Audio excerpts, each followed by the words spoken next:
ॾिसी रहिया आहियो सिंध ग्रीन न्यूज़। मां आहियां गुलज़ार मंचांडियो। ख़बरुनि जो सिलसिलो जारी आहे। हाणे ख़बरूं शामिल कंदासीं।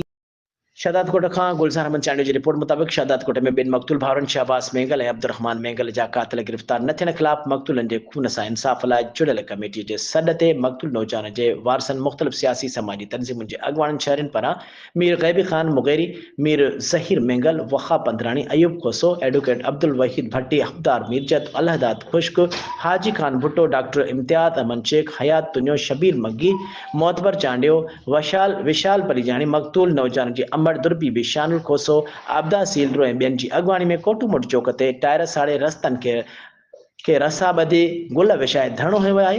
ऐं हुन मौक़े ते अॻुवाणनि मीडिया सां ॻाल्हाईंदे चयो त मक़तूल नौजवान शहबाज़ ऐं अब्दुर्रहमान मेंगल जे क़त्ल खे 2 महीना गुज़री विया आहिनि, पर हिन वक़्त ताईं पुलिस सख़्त आसरा ॾेई रही आहे, क़ातिल गिरफ़्तार न करे सघी आहे।